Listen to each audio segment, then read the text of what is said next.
Minha primeira pergunta, né, é como que é a realidade de Marajó e do estado do Pará em si, mas principalmente na ilha de Marajó. A Ilha de Marajó é uma área de difícil acesso, né? Se dá muito por rios na zona rural, né? Na zona urbana, quem trabalha nessa área de enfrentamento a esses crimes sexuais com crianças e adolescentes fica um pouco mais viável para a gente fazer na cidade, né? Essa busca, né? E tá enfrentando essas denúncias gravíssimas. Porém, na zona rural é muito difícil esse acesso, por causa que é feito por rios. E rios que dependem de marés, dependem de enchentes, dependem de secas, verão, inverno, é essa situação, entendeu? E sendo que na zona rural nós temos também essa dificuldade de não ter, digamos, um transporte específico, né? Entende? Então tem situações que a gente que tem que ir de voadeira, que é um barco mais rápido. Tem situações que tem que ir por rabeta, que é um barco menor ainda, que cabe uma ou duas pessoas no máximo dentro, para poder chegar em alguma criança, entende? Uhum. Então, assim, na zona rural é essa dificuldade. E, assim, a política pública, né, de enfrentamento a esses crimes sexuais na zona rural, ele se dá com mais lentidão, digamos assim, entende? Por ser muito isolado e por ser muito longe, às vezes tem vila que, por exemplo, a gente chega lá com 5 horas de viagem, entendeu? De barco, que é um absurdo, assim, se tu pensares, se tu morar numa cidade grande, isso seria, digamos, um local muito longe, né? Porque para te fazer, digamos, uma rota de uma cidade para outra, a gente gasta, digamos, 1 hora de carro, isso quando é uma cidade muito longe. Aqui, tu gasta em torno de 5 horas para te chegar numa criança que foi vítima de estupro, entende? Sim. E Então, eles assim, fornecem alguma ajuda, assim, para vocês fazerem essa atuação mesmo? Ele fornece, por exemplo, transporte, auxílio financeiro, algo desse sim, tipo? sim, sim, a prefeitura local, né, eles entram com essa embarcação, né, com a embarcação, entra também com a questão de salários dos conselhos tutelares, né, dos conselheiros, e outros materiais, né, do conselho. Para fazer esse percurso, a gente tem que requisitar da prefeitura, né, toda a estrutura, requisitar a polícia civil, militar, para fazer esse tipo de busca, entende? Então, é por aí. É, você falou que é um trajeto, né? É um trajeto longo. Então, Uhum. por exemplo, como que a denúncia chega até vocês? Como que é essa questão de analisar toda a situação até chegar a essa criança que está em vulnerabilidade, essa adolescente? Enfim, Uhum. como que acontece toda essa análise, esse trajeto? Certo. É, essas denúncias, elas chegam às vezes por alguém da família mesmo, né? Ou alguém externo da família, certo? Ou por professores da zona rural, pedem sigilo, né? Anonimato e dizem, olha, lá na minha escola tem uma situação de uma criança que ela já tem marido com 11 anos, 12 anos, entende?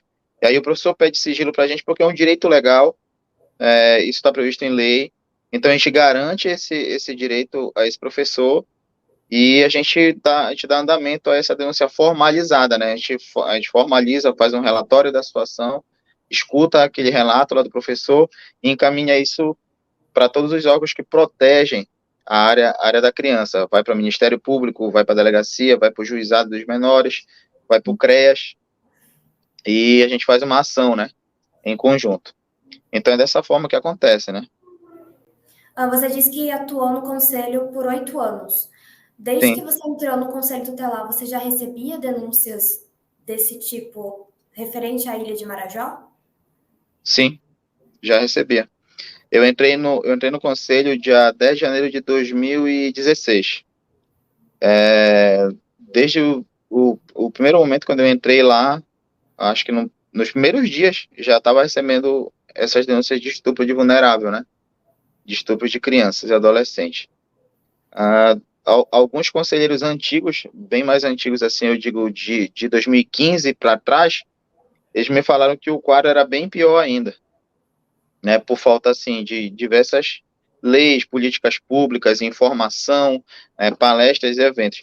Então a gente começou a fazer ações nesse sentido, né, fazer palestras, panfletagem, vídeos, usava grupos de Zap, né, encaminhando mensagens, explicando o que que era crime, o que que não era crime, forma de denunciar. Então, a gente teve algum tipo de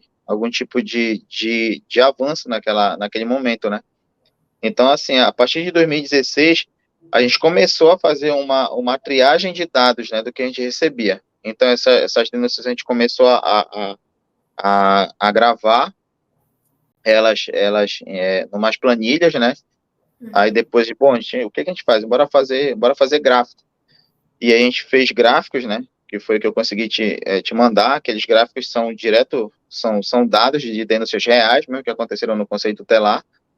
Aquilo foi o que chegou ali para a gente, mas a gente sabe que existem mais denúncias que não chegam lá para a gente. Por quê? Porque aqui no Marajó é mais ou menos que cultural, infelizmente eu tenho que dizer isso, é mais ou menos que cultural o pai, a mãe, entregar a própria filha ali com 11 anos ou 12 anos para um cara de 30 anos, 38, 40 anos e dizer, olha, mas eu só entreguei a minha filha para esse cidadão aqui porque ele é um cara que dá comida para minha filha, que deu estrutura para minha filha, que deu roupa para minha filha, que a minha filha não tinha roupa, não tinha comida, a gente não tinha comida em casa, então um homem que tratou bem a minha filha, infelizmente, entendeu?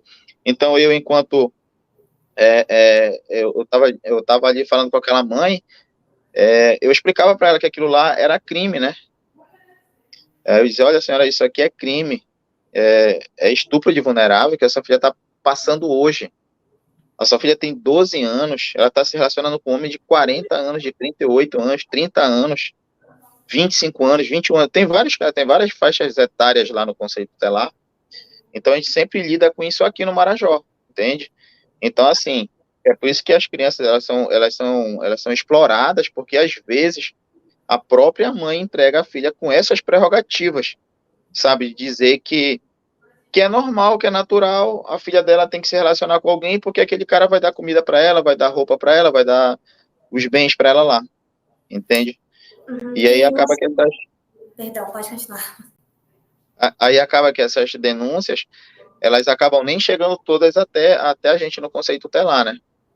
Então, quem tá lá trabalhando hoje no Conselho Tutelar, pode estar acontecendo, digamos, um outro crime sexual hoje aqui no município, só que não vai chegar lá porque a mãe acha que é normal, entende? A filha dela tá com 12 anos e está se relacionando com alguém de 30, 33, porque aquele cara supostamente ajuda aquela criança com bens materiais, sabe? Com essas coisas. Na sua opinião, o que fez isso se tornar cultural? Uhum. Eu acredito que seja pela situação econômica do Marajó, né? O nosso IDH é um dos mais baixos do nosso país. Então as pessoas aqui são muito pobres. Pobres, eu digo, também financeiramente. Além disso, a questão de educação, né? Porque nós temos esse problema aqui no Marajó também, né? A questão assim de que as famílias não sabem o que que é crime, o que que não é. Por ser muito longe, nem todos têm esse diálogo, né, com a sociedade, com órgãos, com instituições, como, digamos, com o Conselho Tutelar, com o Ministério Público. A gente vê essa dificuldade, eu vi, depois de estar lá por 8 anos no Conselho Tutelar. Um exemplo, nós somos 5 conselheiros aqui em Anajás, né? Agora já tem outros 5 lá. Mas enquanto eu estava lá, eu percebi essa falha no sistema. Eu disse, olha, as vilas, elas estão lá, isoladas, a gente não chega lá.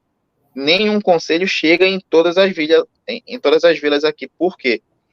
Pelo fato de ser de difícil acesso e ser muito longe, entende?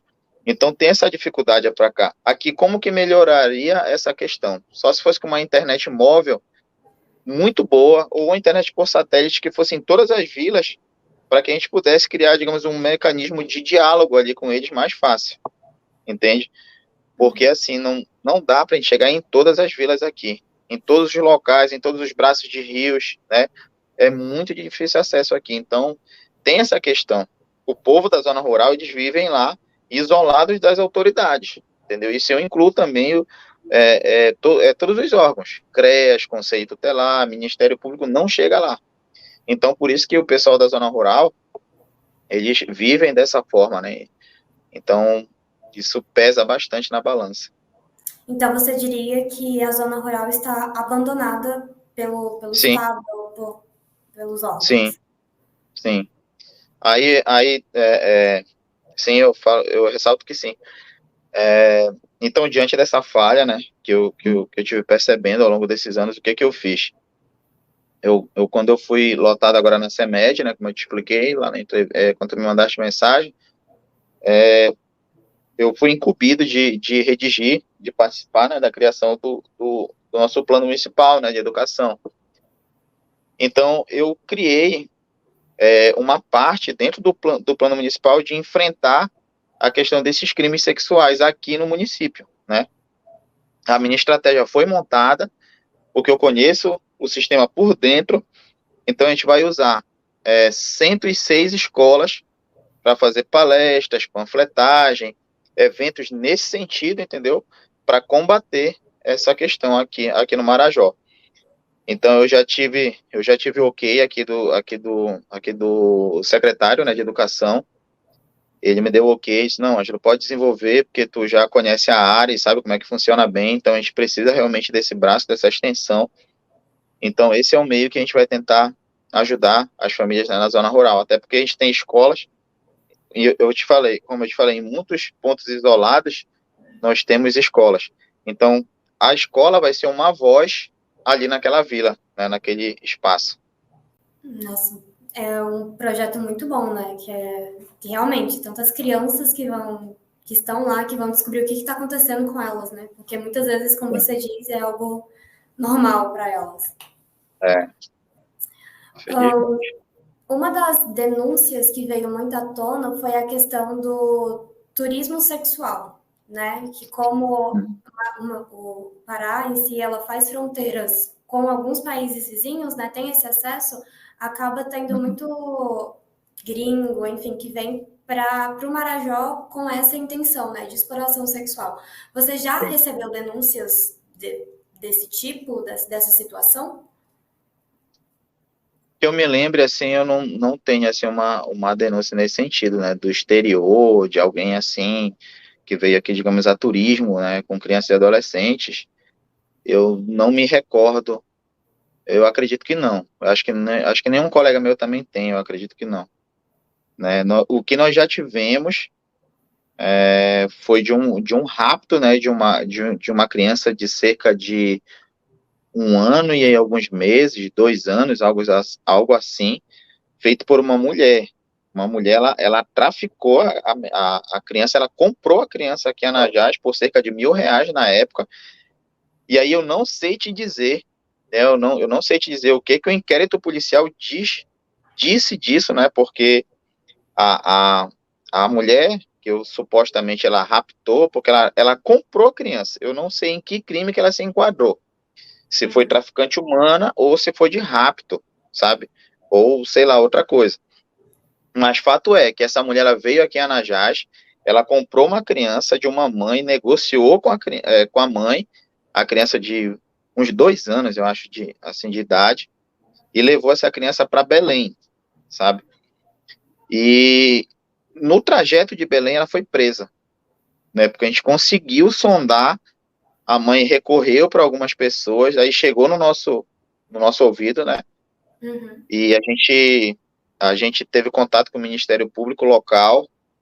Pedimos buscas, né, pela criança, pegamos a rota que ela estava fazendo e a polícia prendeu ela, salvo engano, acho que foi em Barcarena, Pará, né, no município já próximo de Belém, entendeu? Então, teve uma ordem judicial, né, do Ministério Público, né, para que para que prendessem essa mulher. Agora, a gente não sabe dizer se ela era traficante humana, se foi rápido ou alguma outra coisa. Sei que, naquele momento lá, o que a gente soube, né, na época, foi que ela tinha pago, né, cerca de R$ 1.000 para a mãe, para ela levar a criança, com algumas desculpas, né, ela usou algumas desculpas ali para a mãe, que ela ia cuidar da criança, que ela ia dar mais educação, ia dar mais saúde, porque, é como eu te falei aqui, a questão do Marajó é muita pobreza, é extrema pobreza aqui, entende? Então as pessoas acabam caindo na sedução de que uma coisa provisória, tipo, eu vou dar bens para a senhora por um mês, vou lhe dar R$ 1.000, dar R$ 500 de compras para ele já é grande coisa em muitos momentos, entendeu? Então tem muita gente que se ilude com isso aqui pela carência, como eu te falei, né? IDH que é muito baixo, né? Pessoas muito pobres que acabam caindo nesses argumentos. Qual foi a denúncia, o relato que você ouviu que mais, assim, embrulhou o seu estômago? Que te deixou, assim, acordado por várias noites e ficou mais assustado com a situação? Muitos, assim, eu já fiquei muito atormentado por muitas semanas. Eu até busquei ajuda psicológica, né? Até pedi licença, às vezes, do conselho tutelar, porque eu estava adoecido, eu estava com estafa mental já, de tanto lidar com estupro de vulnerável, crianças abusadas, crianças, assim, ó, passa um filme na minha cabeça de um relato, né, de uma criança que todas as noites ela era abusada, e na casa dela não tinha cama, né? Só tinha rede. E quando ela estava à rede, o abusador, todas as noites,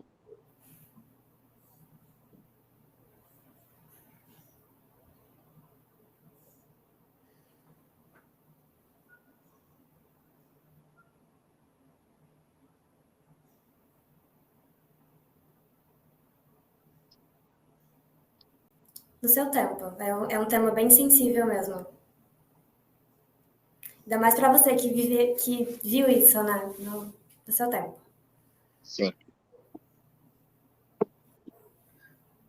vou passar aqui. Tudo bem. E, vamos lá. Então, todas as noites a criança era, ela era, ela era estuprada. Ela deitava na rede e ela já sabia a hora que ela ia ser estuprada. Porque aquele abusador ia na rede dela tentar abusar dessa criança. Então, a criança, como um mecanismo de defesa, ela se enrolava na rede como ela descreveu. Eu me enrolava na rede que nem uma cobra para tentar me proteger.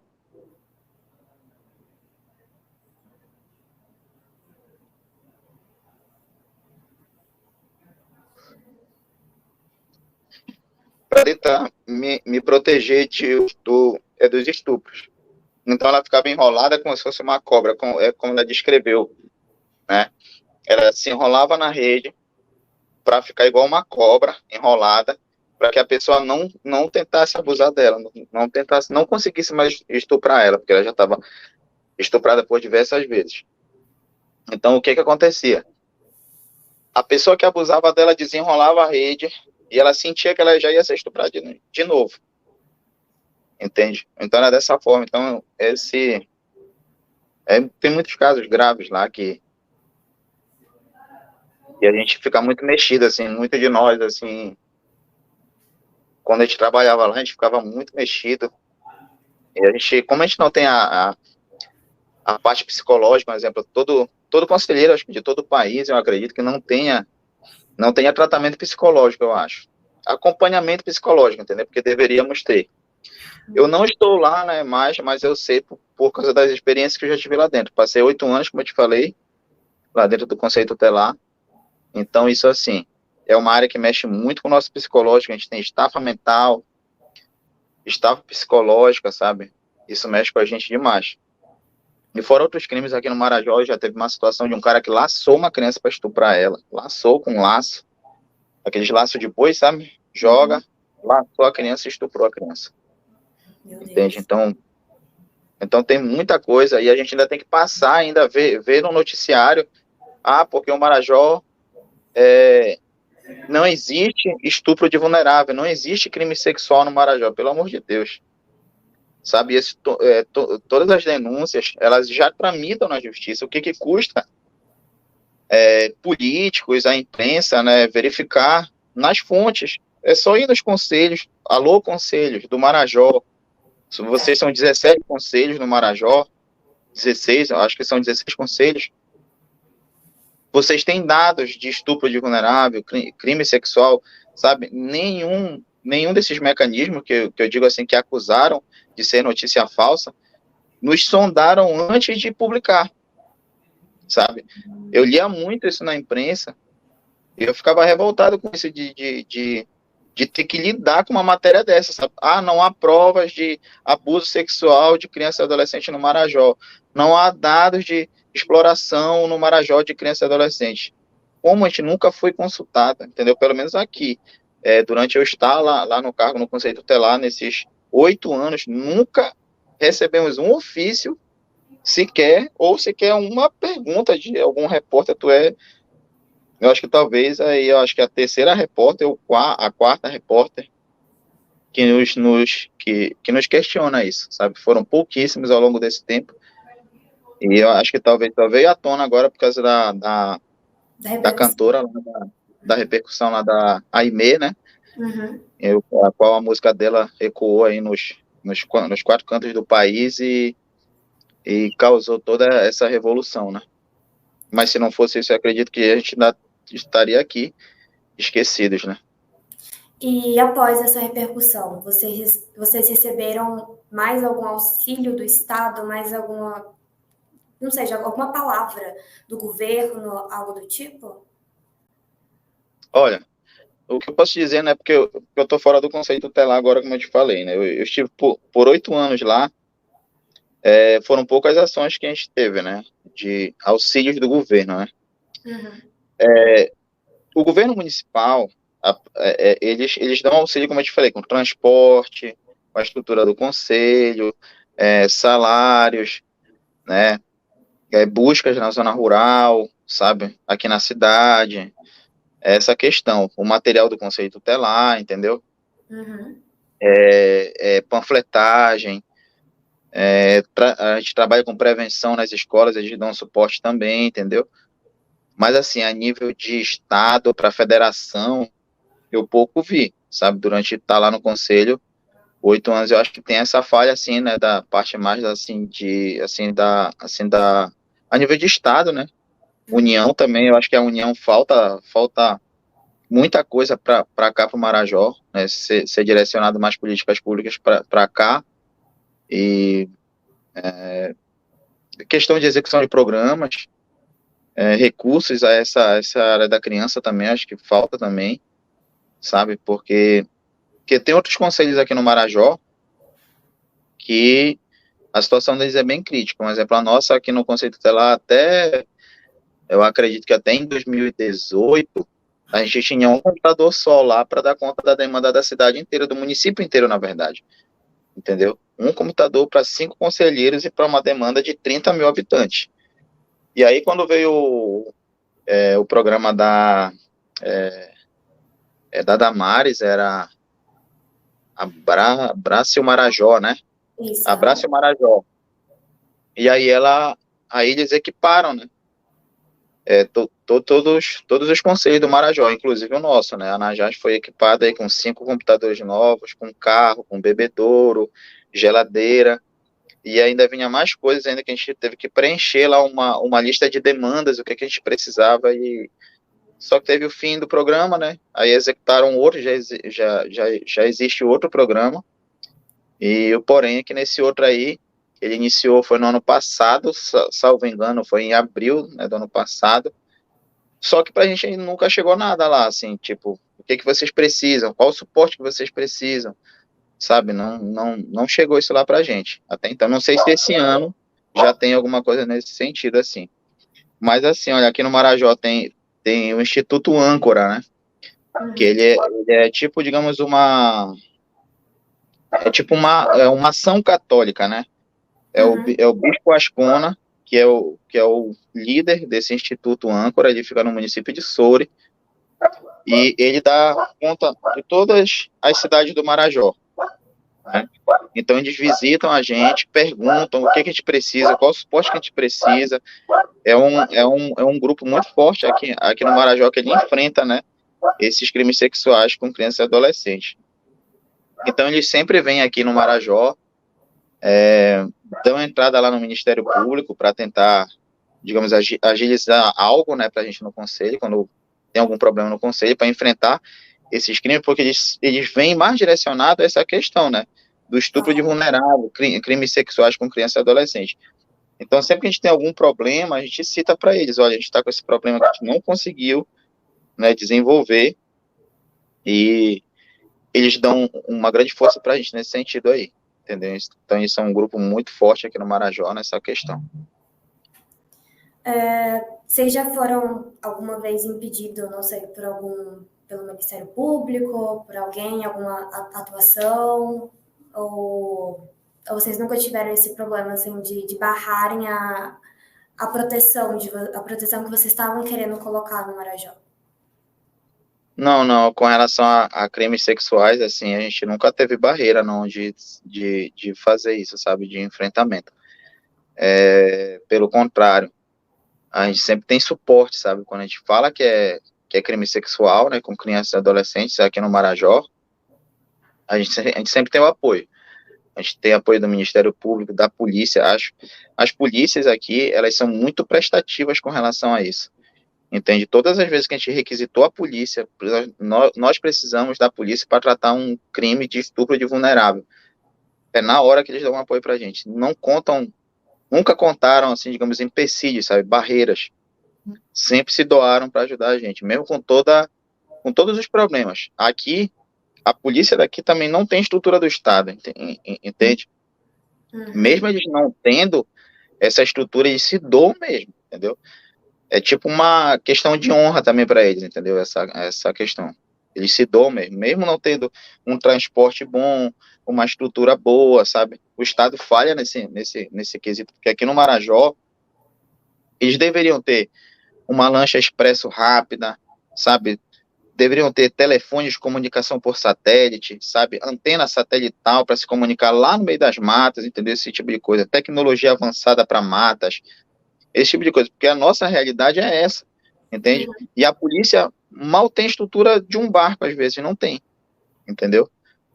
Aí, mas mesmo assim, como eu te disse, eles se doam e nunca se negaram a fazer esse suporte para combater esse tipo de crime. Nossa, que bom, né?